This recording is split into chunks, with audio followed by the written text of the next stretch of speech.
Hello everyone, welcome to exam JS world. Friends, आज का ये वीडियो एलपी और टेक्नीशियन वाले छात्रों के लिए बहुत ही ज़्यादा उपयोगी रहने वाला है। प्रश्नों को शुरू करने से पहले एक इम्पॉर्टेंट बात कहना है कि आप लास्ट टाइम में परीक्षा के ट्रैक से भटके नहीं। अपने आप को हमेशा पॉजिटिव रखें और जितना ज़्यादा हो सके उतना पढ़े हुए टॉपिक को दोहराएँ। साथ ही साथ प्रीवियस ईयर्स के क्वेश्चंस को ज़रूर देख के जाएँ, क्योंकि यहाँ से कई बार एग्जामिनर डायरेक्ट सवाल पूछ लेता है।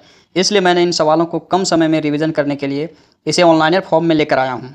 आप इन सभी सवालों का पीडीएफ हमारे Telegram channel exam JS world से प्राप्त कर सकते हैं। टेलीग्राम चैनल का लिंक इस वीडियो के डिस्क्रिप्शन में मिल जाएगा। तो चलिए शुरू करते हैं आज का ये वीडियो। पहला प्रश्न है, वह पौधे जिनमें पौधे के विभिन्न भाग उपस्थित नहीं होते हैं क्या कहलाते हैं?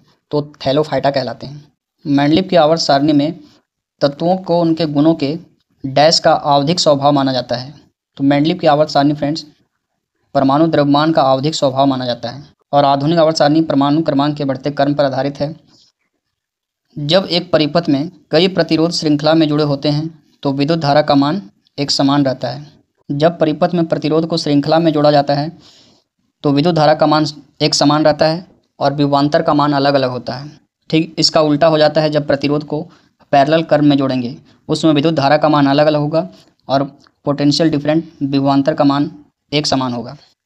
एक परमाणु में न्यूट्रॉन की संख्या डैश के बराबर होती है।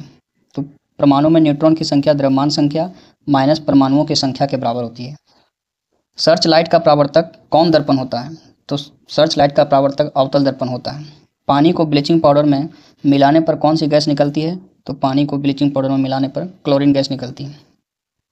उच्च प्रतिक्रिया वाली धातुओं का निष्कासन किस विधि द्वारा किया जाता है? तो इलेक्ट्रोलाइसिस विधि द्वारा उच्च प्रतिक्रिया वाली धातुओं का निष्कासन किया जाता है। अलैंगिक प्रजनन लैंगिक प्रजनन से भिन्न है। अलैंगिक प्रजनन में नए जीव माता पिता के समान होते हैं। रेनवियर के नोड्स सूक्ष्म रिक्त स्थान होते हैं। यह किस में पाया जाता है? तो यह माइलिनकृत एक्सोन में पाया जाता है। माइलिनकृत एक्सोन एक नेफ्रॉन का भाग है। डैश एक मृतोपजीवी सैप्रोट्रॉप है।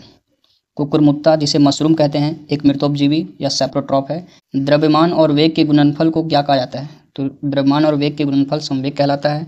ऋणात्मक त्वरण वेग की दिशा के विपरीत होता है। अमोनियम सल्फेट के एक अणु में कितने परमाणु हैं? तो आप इसे गिन सकते हैं। इसमें कुल परमाणुओं की संख्या 15 है। ऑक्टेव्स वर्गीकरण के न्यूलैंड्स लॉ में अंतिम तत्व कौन था? तो थोरियम इसका अंतिम तत्व था। चींटियों में कौन सा अम्ल उपस्थित होता है? तो चींटियों में फॉर्मिक अम्ल उपस्थित होता है।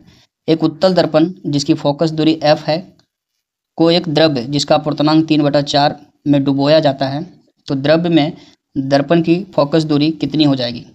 फ्रेंड्स, अपूर्णांक से फोकस दूरी पर कोई परिवर्तन नहीं पड़ता है, इसलिए f नहीं बदलेगी। किसने रासायनिक संयोजन के दो महत्वपूर्ण नियमों की स्थापना करके रासायनिक विज्ञान की नींव रखी? तो लेवुजियर, जिसे रसायन विज्ञान का पिता कहा जाता है। यदि आप एक दर्पण में देखते हैं तो पाते हैं कि दर्पण में छवि का आकार आपसे छोटा है तो दर्पण का प्रकार क्या होगा? उत्तल दर्पण। उत्तल दर्पण में प्रतिबिंब हमेशा छोटा बनता है। खाद्य पदार्थों में दुर्गंध आने का मुख्य कारण वसा और तेलों का ऑक्सीकरण है, रिडक्शंस। कौन बढ़ते भ्रूण के पोषक उत्तक का कार्य करता है? तो एंडोस्पर्म, जिसे भ्रूणपोष कहा जाता है हिंदी में। 5 मीटर प्रति सेकंड की गति से गतिशील 22 किलोग्राम वजन वाले वस्तु का गतिज ऊर्जा कितना होगा? तो हाफ mv² में पुट करने के बाद वैल्यू 275 जूल आ जाएगा।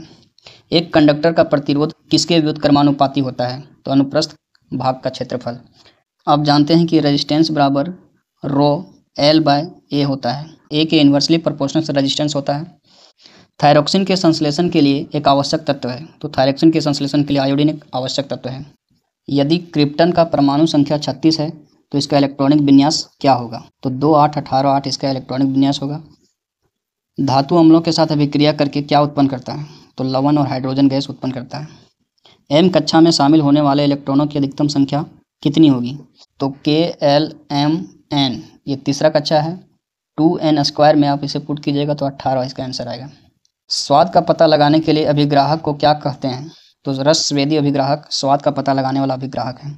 अम्ल नीले लिटमस पत्र को लाल कर देता है। यह स्वाद में खट्टा होता है तथा यह क्षार होगा। यहाँ फ्रेंड्स, क्षार के साथ मिलकर क्या बनाता है? यह लवण बनाता है। सार्वभौमिक गुरुत्वाकर्षण नियतांक G के मूल्यों की खोज किसने की? तो हेनरी कैवेंडिश ने गुरुत्वाकर्षण नियतांक G के मूल्यों की खोज की। किस प्रक्रिया में लोहे को जस्ता की एक कोटिंग के द्वारा संरक्षित किया जाता है? गैल्वेनाइजेशन में। ऊपर उठाए गए हथौड़े में कौन सा ऊर्जा स्थित रहता है? तो स्थितिज ऊर्जा। यदि कोई वस्तु r त्रिज्या के वृत्ताकार पथ के चारों ओर जाने में t सेकंड लेता है तो वेग v का मान क्या होगा? बहुत ही आसान है, v का मान होगा 2πr/t। 2πr वृत्त की परिधि हो जाती है जो उसका टोटल डिस्टेंस हो जाएगा। स्पीड बराबर होता है डिस्टेंस अपॉन टाइम, और डिस्टेंस यहाँ 2πr है, तो 2πr/t इसका सही उत्तर है। जब हम आवधिक तालिका में समूह में ऊपर से नीचे जाते हैं तो सेलों की संख्या क्या होती है? तो बढ़ती है। पुरुषों में मूत्र और वीर्य के प्रवाह के लिए एक ही मार्ग होता है जिसे क्या कहते हैं? तो मूत्र मार्ग। दांतों की सड़न शुरू हो जाती है जब मुंह का पीएच मान 5.5 से कम हो जाता है। एम्फोटेरिक ऑक्साइड के उदाहरण कौन से हैं? तो एल्युमिनियम ऑक्साइड और जिंक ऑक्साइड एम्फोटेरिक ऑक्साइड है, जिसे वैधर्मी ऑक्साइड हिंदी में कहते हैं।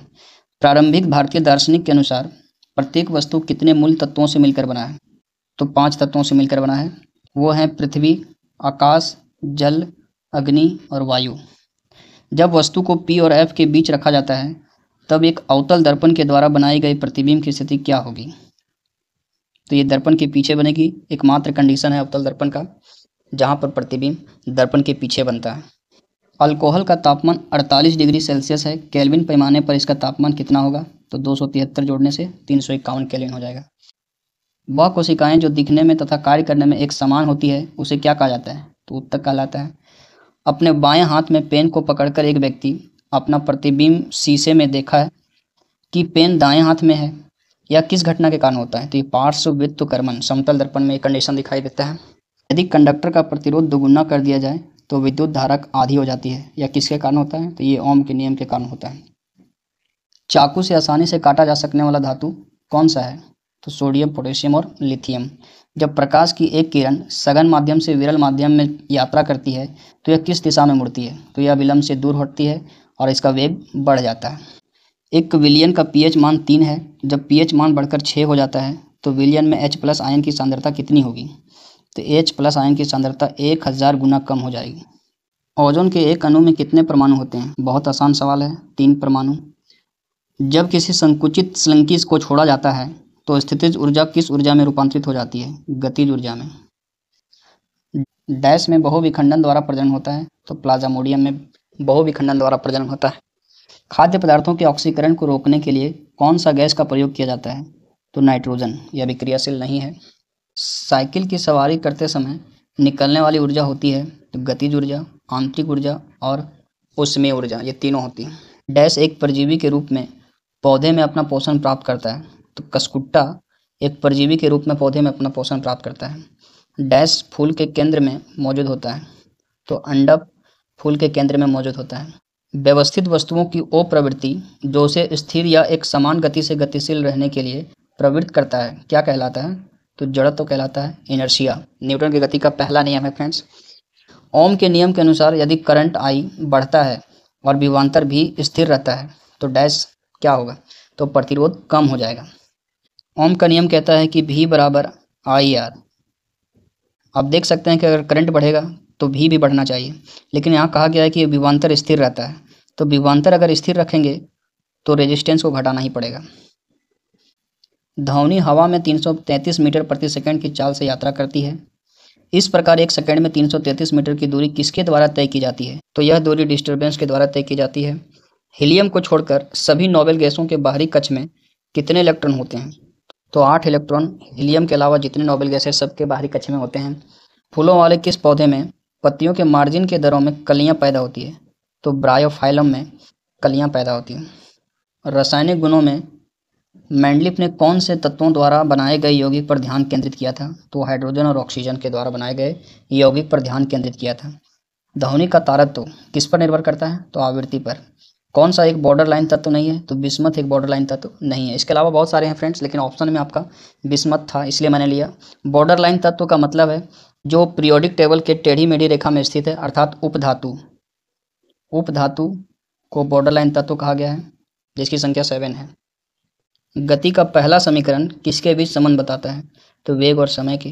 V बराबर U + AT। आप देख सकते हैं वेग और टाइम के बीच रिलेशन बताता है। यौन प्रजनन में माता पिता का योगदान होता है अपने जीन का आधा हिस्सा। मेल का 23 क्रोमोसोम और फीमेल का 23 क्रोमोसोम। कौन सा जीव पुनर्जनन और मुकुलन द्वारा जनन कर सकता है? तो हाइड्रा पुनर्जनन और मुकुलन दोनों द्वारा जनन कर सकता है। गोलाकार दर्पण के प्रतिबिंबित सतह के केंद्र को क्या कहते हैं? तो पोल या ध्रुव इसके जो प्रतिबिंबित सतह के केंद्र को कहते हैं। किस वैज्ञानिक ने दो आवेशित कणों के बीच आकर्षण और प्रतिकर्षण के बल को नियंत्रित करने वाला नियम दिया था? तो चार्ल्स कूलॉम के द्वारा यह नियम दिया गया है। पुरुष में प्राथमिक यौन अंग कौन सा है? तो विरसन इसका प्राथमिक यौन अंग है। और अगर फीमेल की बात करें तो ओवरी इसका प्राथमिक यौन अंग है। यदि विलयन में धातु ए विलयन में धातु बी को प्रतिस्थापित करता है तो इसका अर्थ क्या है? इसका मतलब है धातु ए धातु बी से ज़्यादा क्रियाशील है। सक्रियता श्रेणी में ऊपर वाले धातु अपने से नीचे वाले धातु को प्रतिस्थापित कर देते हैं। वह तत्व जिनमें दो सबसे बाहरी सेल अधूरे होते हैं क्या कहलाते हैं? तो संक्रमण तत्व। यानी डी ब्लॉक के एलिमेंट के दो सबसे बाहरी सेल अधूरे होते हैं। गतिज ऊर्जा और स्थितिज ऊर्जा के संयोजन को क्या कहते हैं? तो यांत्रिक ऊर्जा कहलाता है। मानव मस्तिष्क का वह कौन सा हिस्सा है जिसमें विचारों का संग्रह होता है? तो अग्र मस्तिष्क मानव मस्तिष्क का वह हिस्सा है जहां विचारों का संग्रह होता है। जब मैग्नीशियम रिबन हवा में जलाया जाता है तो कौन सा यौगिक उत्पन्न होता है? तो मैग्नीशियम ऑक्साइड। महासागरों में शैवाल की विशाल मात्रा किसका अंतहीन स्रोत उत्पन्न कर सकता है? तो इसका सही उत्तर है मीथेन। आज की इस वीडियो का अंतिम सवाल है, मिश्र धातु किसका उदाहरण है? तो ये ठोस विलयन का उदाहरण है। फॉर एग्जाम्पल, तांबा प्लस जस्ता के मिलने से पीतल का निर्माण होता है। ये एक ठोस विलयन का उदाहरण है। तो वीडियो अगर अच्छा लगा होगा तो इसे लाइक करें, अपने दोस्तों के पास ज़्यादा से ज़्यादा शेयर करें और चैनल पर नए हैं तो इसे सब्सक्राइब करना ना भूलें। तो मिलते हैं अगले वीडियो में। Thank you. जय हिंद।